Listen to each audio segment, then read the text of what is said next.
show you something. So I just threw a few slides together. John had asked me to, I think he had asked me to reflect a little bit about my current research interests and what I do, but also how I got there. So I wanted to put up this kind of strange title for what I'm going to say, which is that leatherback turtles took me to Oz, and I'll explain what Oz is. But I got started as a population geneticist many, many years ago, studying leatherback turtles. So the entry into the ocean came actually via the coast. When I graduated from college, I went down to work for Fish and Wildlife Service in the Virgin Islands, and I was running an endangered species management program. And one of the species was the leatherback turtle, a very highly endangered species, which I'm sure you have seen, at least some of you, while out at sea. This is a really fascinating critter. The largest of the reptiles, very, very far-ranging. And when President Reagan, this is how far back this goes, when President Reagan axed all of the endangered species programs across the country, I found myself, out of a job and not knowing what I should do. So I decided to go back to grad school. I went to URI, and I worked on leatherback turtles for my dissertation. And at the time, there was this assumption that all the leatherback turtles in the Atlantic Basin and in the Pacific Basin, that each basin's turtles were commingling, and there was one homogeneous population. Well, that's very blurry. That was meant to be a picture of the Earth, just to show that in fact, what happens with these turtles is that they have to nest in the tropics, as all sea turtles do, but then they travel, the leatherbacks, to very cold waters because they feed primarily on jellyfish. And because they are nesting in different parts of the tropics in isolated nesting populations, but all commingling in areas around Greenland, in the Atlantic, and in the southern Pacific Ocean, that there was this assumption that these populations are all mixing and that the animals can be treated as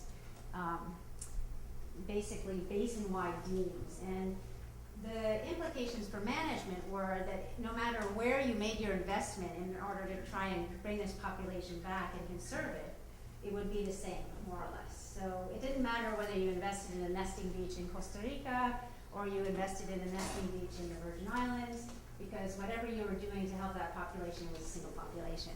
Well, it turns out that actually these populations are just genetically very, very distinct.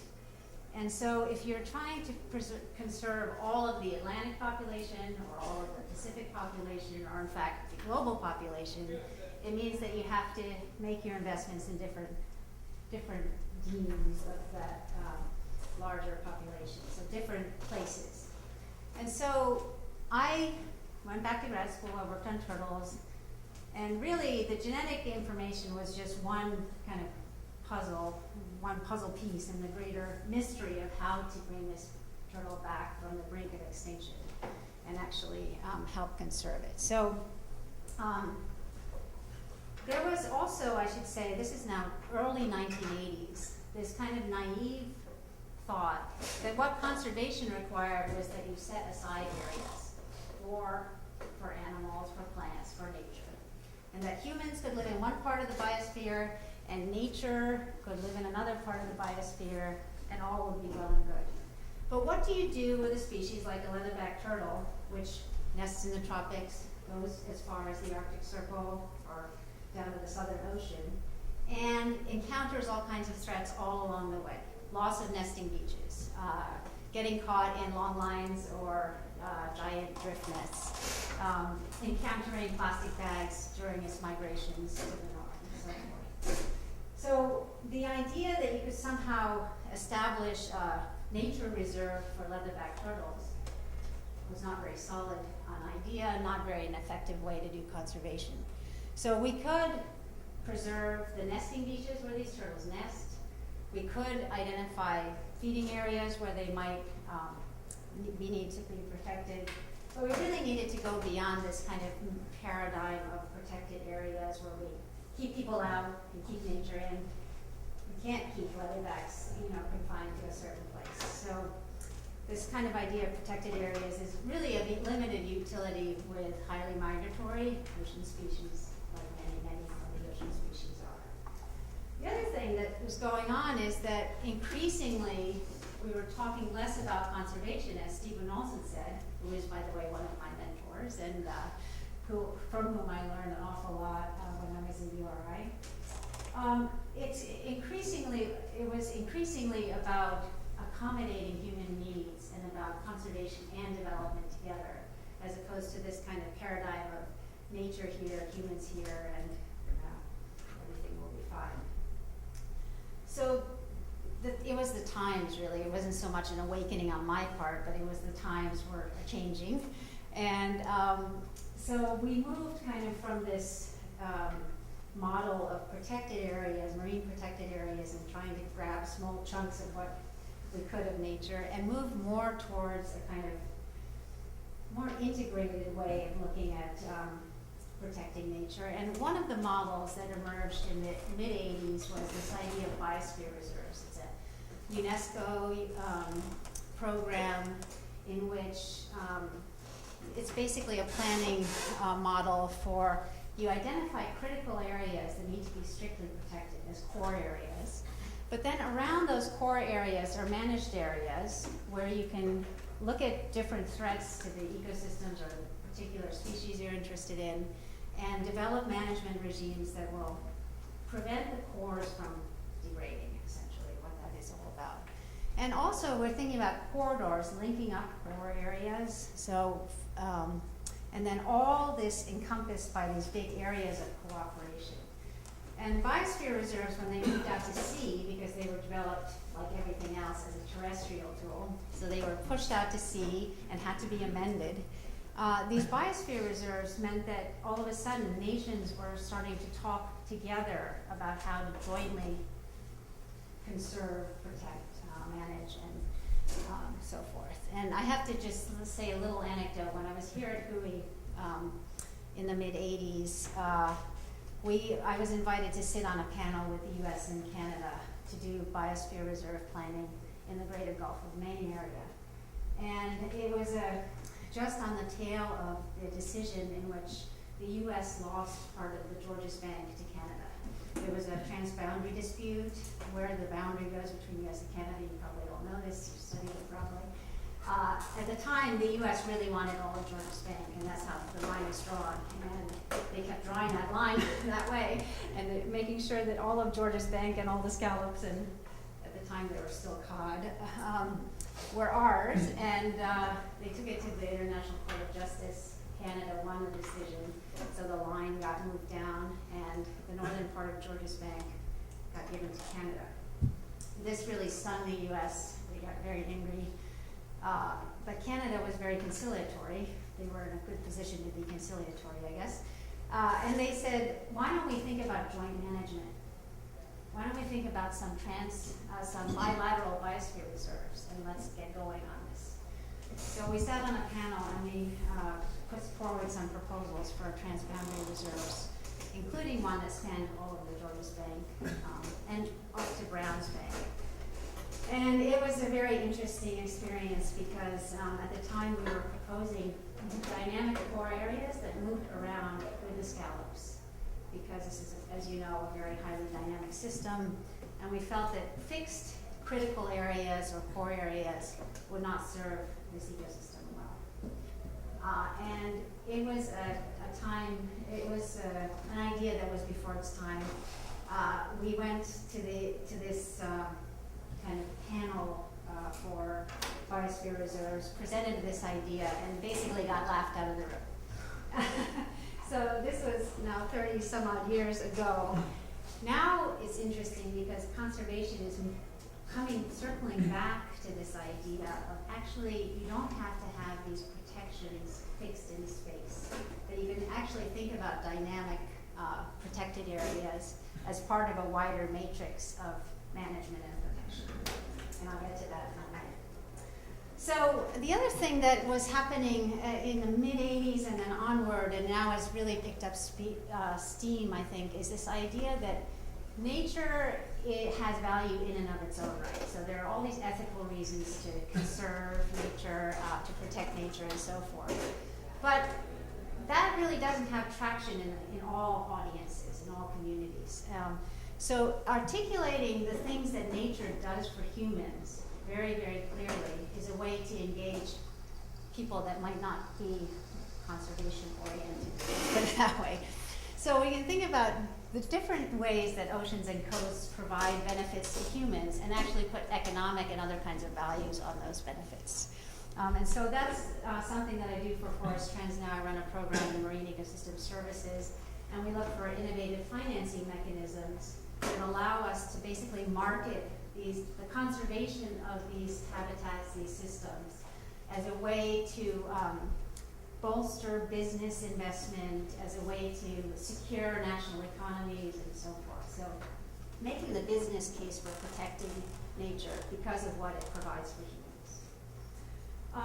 A lot of the thinking around marine ecosystem services, for me anyway, came out of my work with the Millennium ecosystem assessment. I just want to mention this because now this is ancient history, but back in the early 2000s, we started working, about 1,300 scientists from institutions all around the world, looking at all of the ecosystems on the planet, marine, terrestrial, even urban ecosystems and agricultural systems, trying to assess their condition and figuring out the links between ecosystems and human well-being, and trying to make some predictions about what was going to happen in the future with these ecosystems.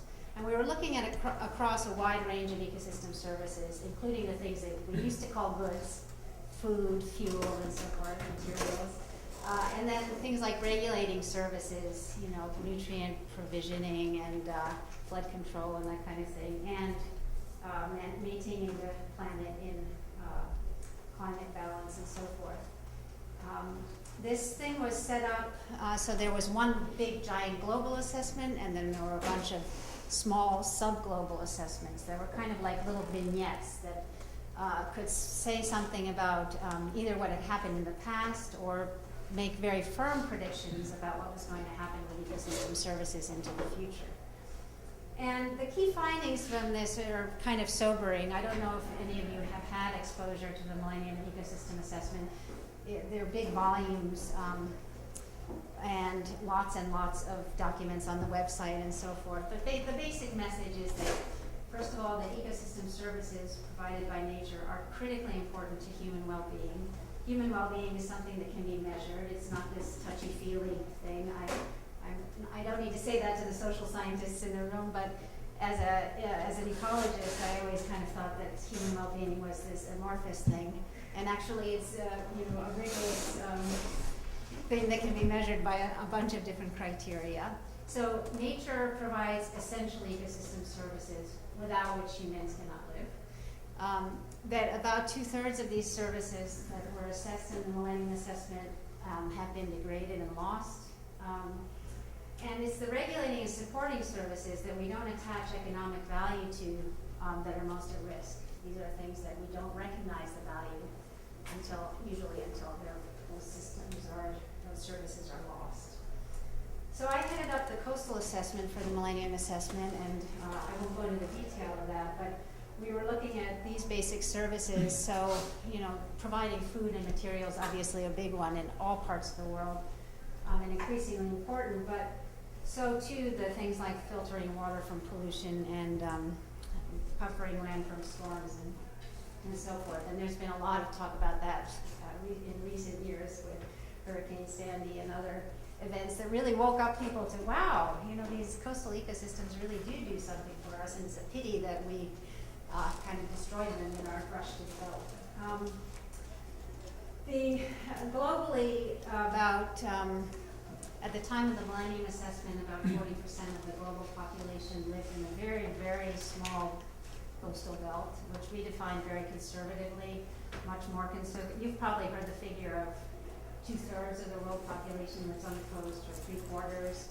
We defined it more narrowly for our purposes for the assessment. So about 40% of the population lives on the coast, but that coast is only 5% of the world's inhabitable land area. So a huge amount of population pressure, and this is the area where population doubling rates are the highest. So more and more and more pressures every year. What this means is that conservation really can't just be about putting nature over there and allowing humans to live over here. The conservation is really about maintaining human well-being by maintaining nature and accommodating human needs as well as accommodating nature. So it's not rocket science. It's not something that we should have known many, many decades ago, but it took us a long time to get to this point where we're really understanding that nature and humans are, inexorably linked, and that human well-being is directly related to the condition of these ecosystems. This is something from a UNEP manual on ecosystem-based management, which I was happy to work on because it was an attempt to talk about ecosystem-based management and marine management in a language that decision makers can understand, which is a language that is relatively simplistic. But it really forced us to think about, well, how do we communicate these ideas of the connections, not only between, for instance, land and freshwater use and coastal and marine ecosystems and the services they provide, but also the connections between the condition of the coastal and marine areas and human well-being. I don't know if you can see this, but I'm happy to give you all the document if you want to look at some of these diagrams and see how we try to communicate.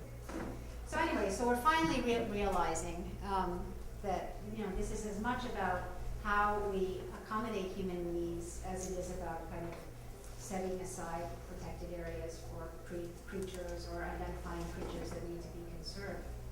So what do we do with this knowledge, the fact that we want to conserve nature and accommodate human needs? Well, one of the new emerging arenas is marine spatial planning, MSP. Sorry, I lived in Washington for 20 years, so I have to put up a lot of acronyms.